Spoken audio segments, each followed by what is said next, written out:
Queridos, a paz do Senhor Jesus Cristo para todos. Vamos orar ao Senhor nesse momento. Pai, nós estamos aqui para louvor da Tua glória, para, ó Deus, exaltar o nome do Senhor, para cultuar o Senhor. Pai, nós estamos aqui para reconhecer, ó Deus, a Tua majestade, a Tua soberania, para reconhecer, ó Deus, que nós precisamos do Senhor, para, ó Deus, também suplicar por misericórdia de nós, que o Senhor nunca desista de nós, que o Senhor sempre esteja assim, nos abençoando, nos ajudando nessa caminhada, e suplicar, ó Deus, para que o Espírito dessa palavra, aquilo que for ministrado aqui nessa noite, alcance corações, abençoe vidas, ó Deus, lá fora que vão estar ouvindo. Pai, que o que é feito aqui seja para que o Teu nome seja engrandecido e pessoas venham a encontrar o Senhor, venham a ser abençoadas pelo Senhor, ser libertas do pecado, ser libertas, ó Deus, da escravidão, para que vidas lá fora sejam alcançadas pelo Senhor, Pai. Todo o objetivo aqui é proclamar o Teu reino, é proclamar a Tua misericórdia.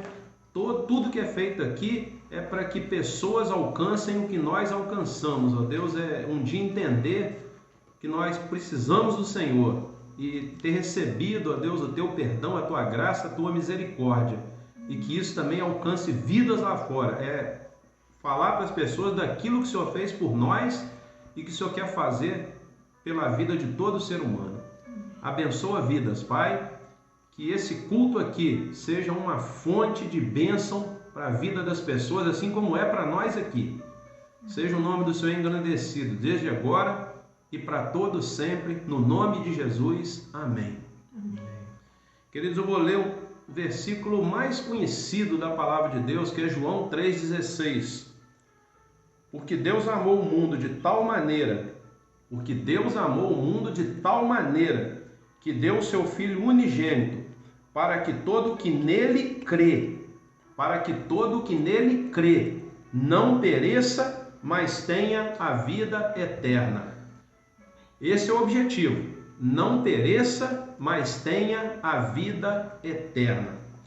Querido, há cerca de 50 anos atrás, quando o homem, a história fala, pisou na Lua, pela primeira e única vez, é o que a história fala.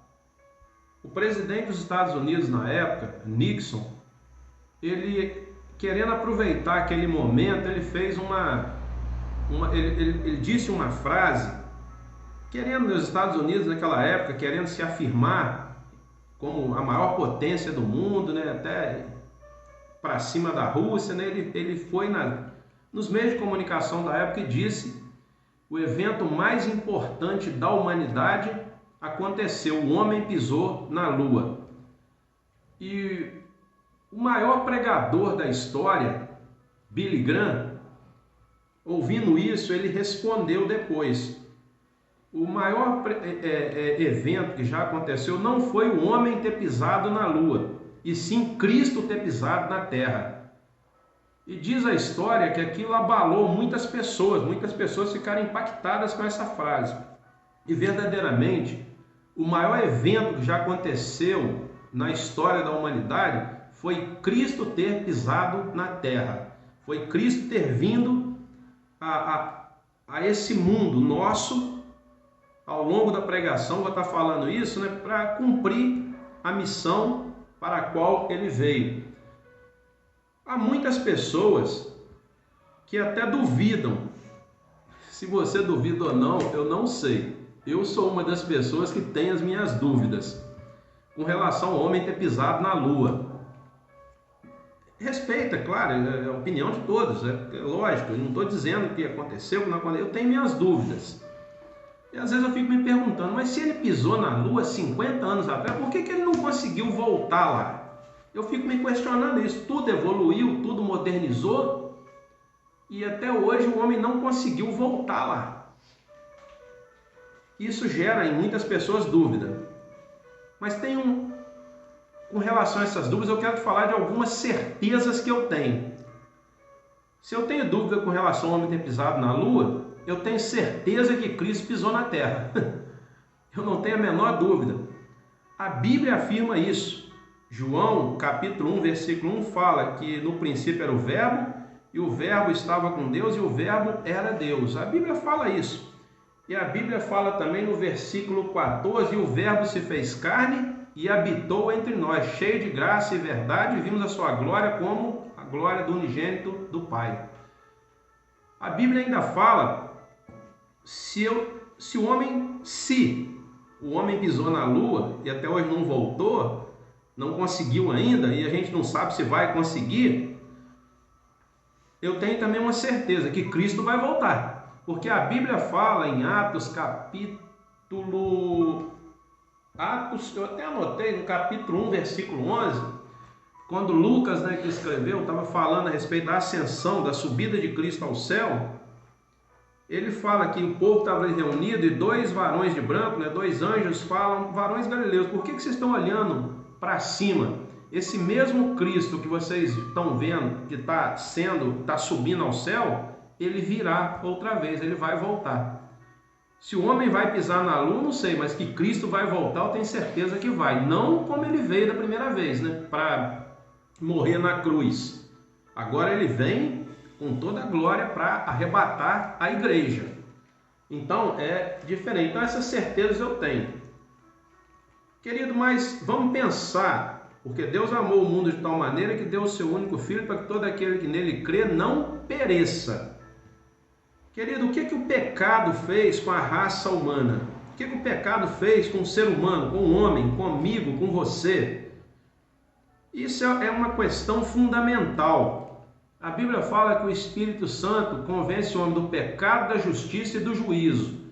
Convence o homem do pecado, da justiça e do juízo. Querido, uma das coisas fundamentais é a conscientização. O que o pecado fez com o homem? Querido, a Bíblia fala que o pecado nos separou de Deus. O pecado separa o homem de Deus.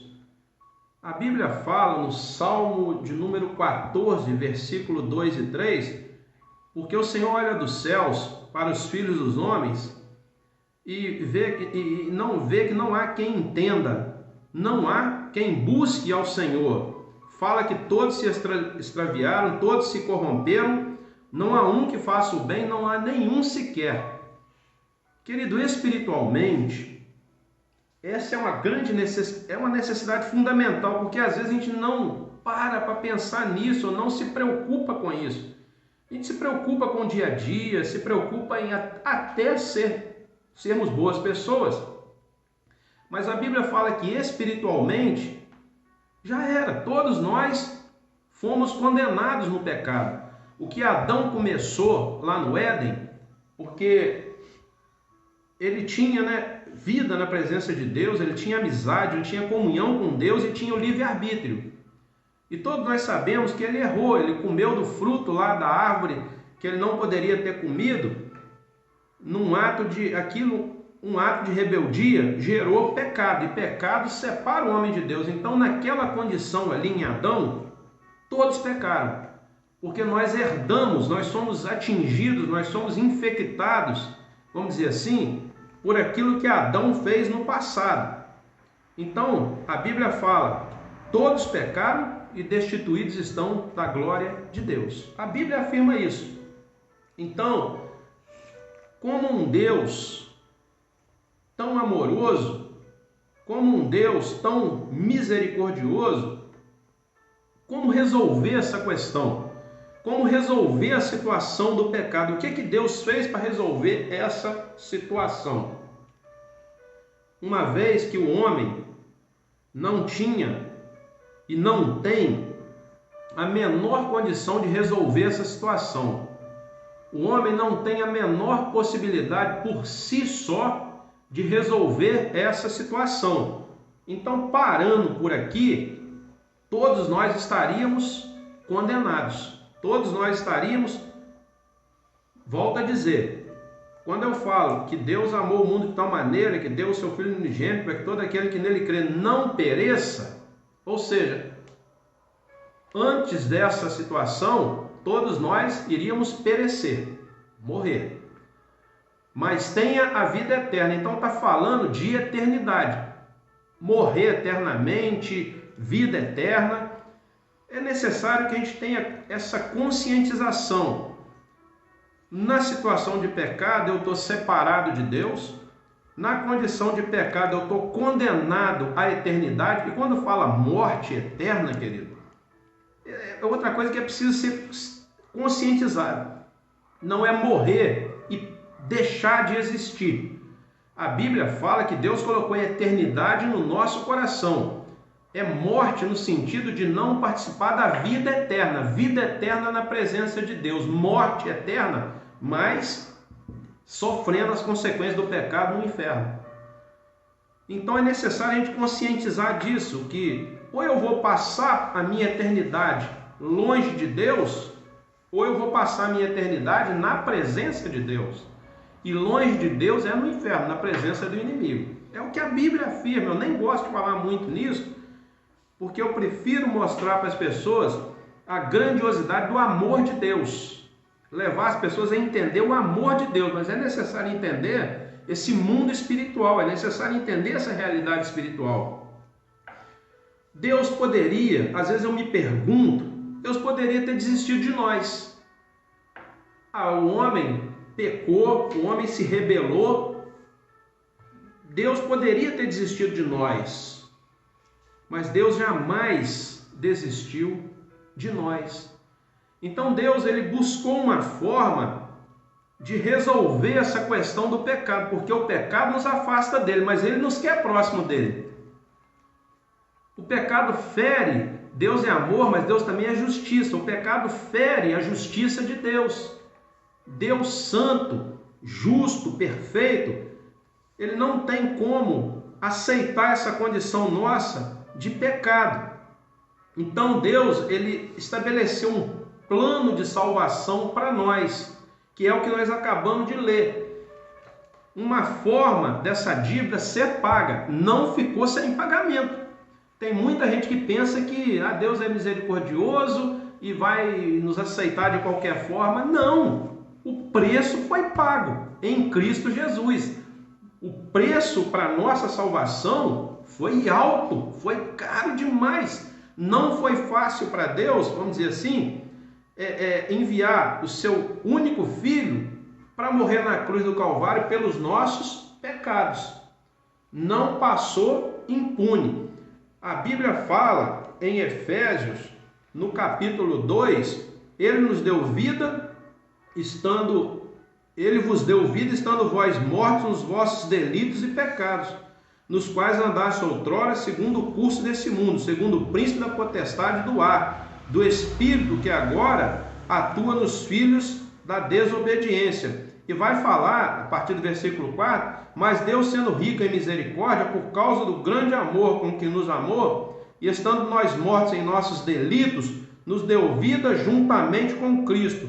Pela graça sois salvos, e juntamente com Ele nos fez assentar nos lugares celestiais em Cristo Jesus. Por que eu saltei o versículo 3? Vou ler ele agora. Entre os quais também todos nós andamos outrora, segundo as inclinações da carne, fazendo a vontade da carne e dos pensamentos, e éramos por natureza filhos da ira. Mas a Bíblia fala que Deus, sendo rico em misericórdia, por causa do grande amor que nos amou, fala que nos deu vida juntamente com Cristo e nos fez sentar nos lugares celestiais em Cristo Jesus. Mas como é que eu ia para lá se a Bíblia fala que no pecado eu estava separado de Deus, eu estava morto em delito e pecado? Foi preciso, em Cristo Jesus, Deus, em Cristo Jesus, ele resolveu a situação dos nossos pecados. Jesus morreu pelos nossos pecados.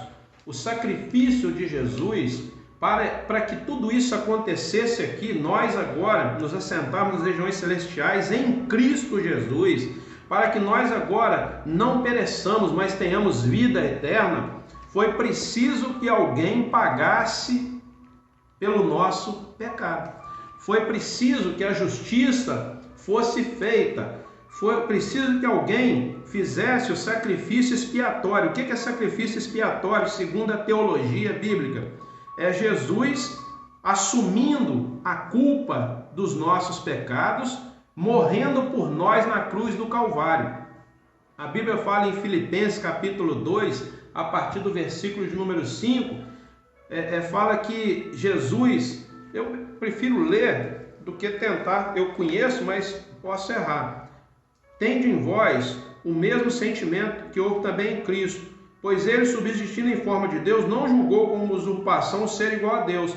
Antes a si mesmo se esvaziou, assumindo a forma de servo, tornando-se em semelhança de homem e conhecido em figura humana. A si mesmo se humilhou, tornando-se obediente até a morte e morte de cruz. Pelo que também Deus o exaltou sobremaneira e lhe deu um nome que está acima de todo nome, para que ao nome de Jesus se dobre todo o joelho no céu e na terra e debaixo da terra, e toda a língua confesse que Jesus Cristo é Senhor, para a glória de Deus Pai. Foi preciso que alguém assumisse a culpa dos nossos erros, dos nossos pecados. Por que um homem não poderia fazer isso? Como é que um homem pecador, falho, imperfeito, iria fazer um sacrifício expiatório pelos outros pecadores, se ele mesmo precisava de expiação pelos seus pecados? Então era preciso que alguém perfeito, alguém sem pecado, sem falha, assumisse a nossa culpa. Mas espera aí, mas o pecado foi cometido por um homem, Adão, e depois passou a todos nós. Então era necessário também que um homem perfeito pagasse pelos nossos pecados. Por isso foi necessário que Jesus se identificasse conosco, né? Por isso ele nasceu, ele sempre existiu, mas ele precisava vir ao mundo assumindo a nossa natureza humana. Por isso foi necessário que ele nascesse de uma mulher, ele viveu nesse mundo, ele passou pelas situações que nós passamos, as pressões que nós passamos. Foi necessário que ele se identificasse conosco, só que ele não pecou, ele não se identificou conosco como moralmente, espiritualmente caído, mas ele sofreu, ele passou por perseguição, ele passou por calúnias, críticas, ele passou por açoites, ele passou por injúrias, ele foi rejeitado, negado pelas pessoas, ele foi o tempo todo perseguido, ele sabia o tempo todo o que aguardava ele lá na frente, que era a cruz, a morte pelos nossos pecados. Então, para pagar pelos nossos pecados, ele precisava se identificar com a nossa humanidade. Por isso ele veio em forma humana, igual a Bíblia fala, como homem, e ele passou por tudo que a gente possa passar, mas ele não pecou. Ele foi para a cruz sem pecado. Ele tinha condição, humanamente falando, ele poderia ter errado, mas ele jamais desobedeceu o Pai, jamais desonrou a Deus. Ele assumiu a nossa identidade, mas ele nunca desonrou o Pai, ele nunca pecou, ele nunca falhou.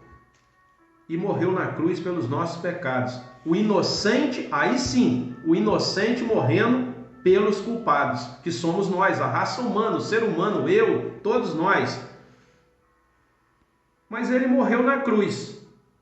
Mas precisava também que um outro inimigo fosse vencido, que é a morte.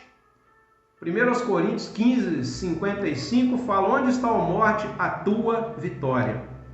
Jesus, como homem, ele assumiu a nossa forma, natureza humana, mas não pecou.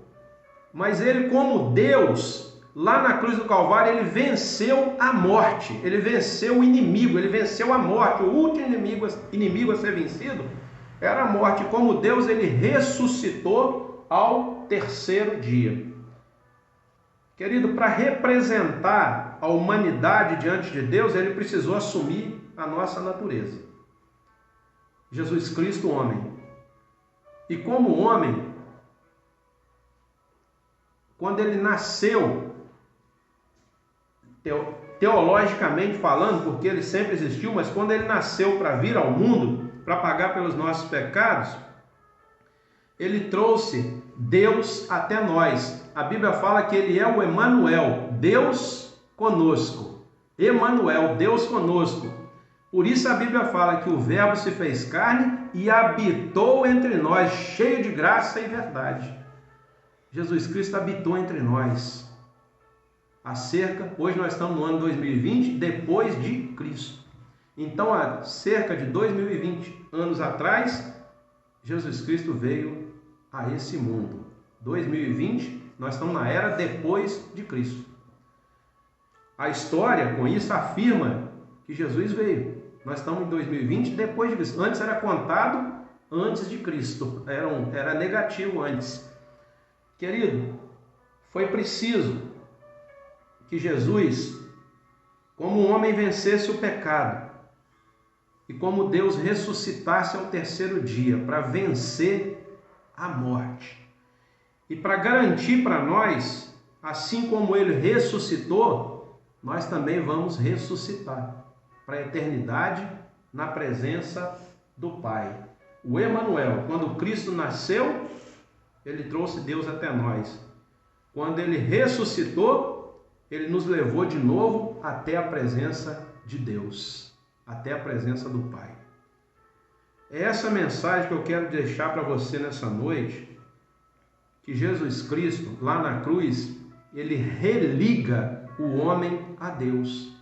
O pecado lá em Adão quebrou a nossa comunhão com o Pai, quebrou a nossa comunhão com Deus. Mas Deus, a Bíblia fala que Jesus Cristo é o Cordeiro de Deus que tira o pecado do mundo antes da fundação do mundo. É isso que é lindo nesse plano de salvação, que Deus não desistiu de nós.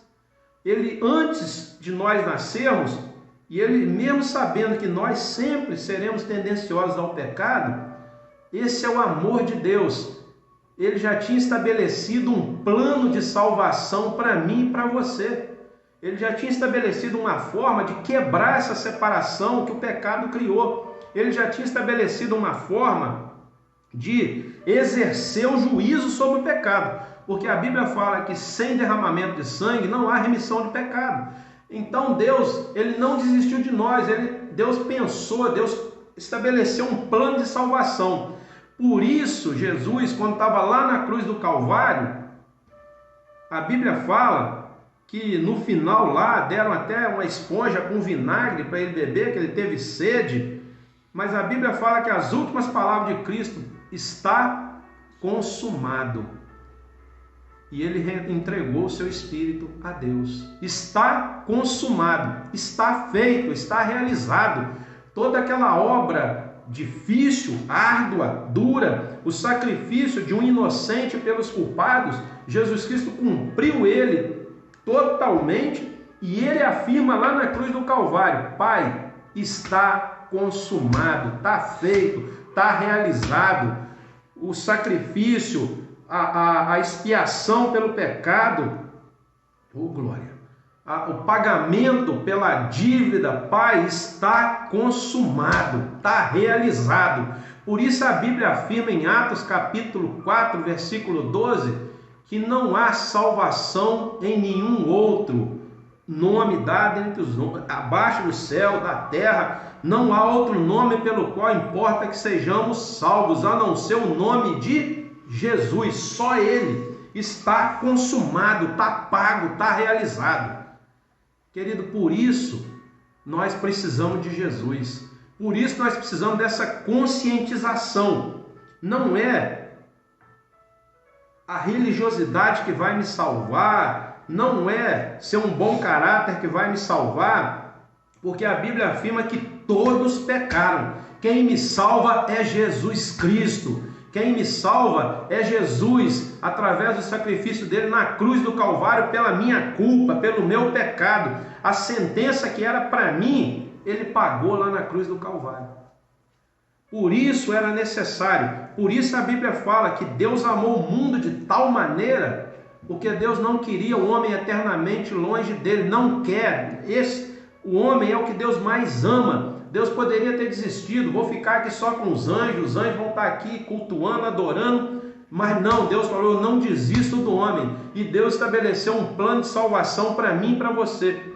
A nossa parte nesse plano de salvação é reconhecer a nossa situação espiritual e aceitar o sacrifício, aceitar Jesus como nosso Salvador e viver de novo na presença do Pai. Religar a cruz de Cristo, religa o homem a Deus. E uma vez que eu fui religado a Deus, eu não vou viver mais para o pecado, mas agora eu vivo para a glória do Pai.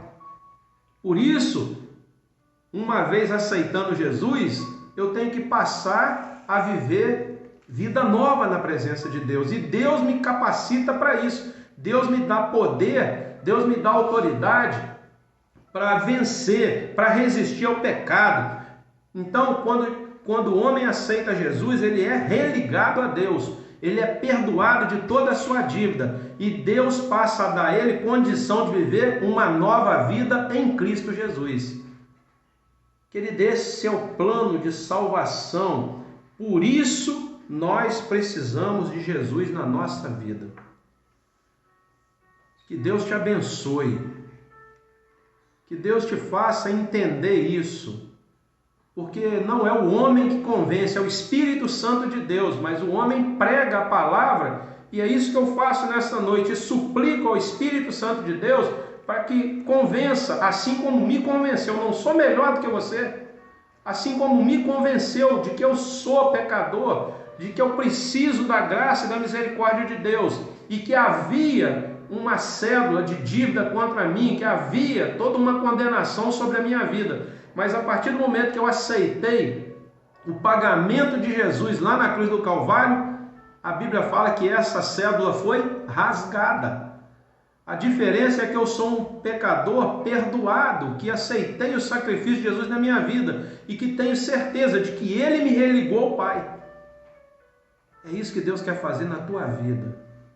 Se você ainda não tem essa certeza, querido, como é bom a gente entender que a gente foi perdoado, que a dívida foi cancelada, que o sacrifício foi feito, está consumado. Um inocente morreu pela minha culpa.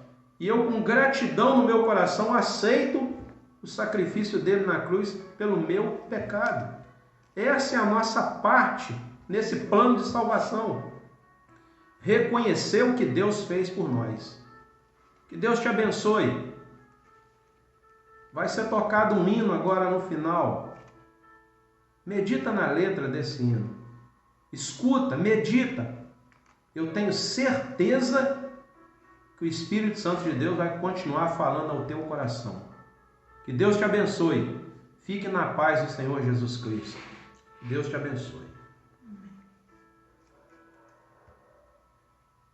Vem Espírito Santo, vem me tocar e me abraçar. Tua presença é tudo que eu preciso, meu precioso amigo, pra te adorar. Levanto as minhas mãos.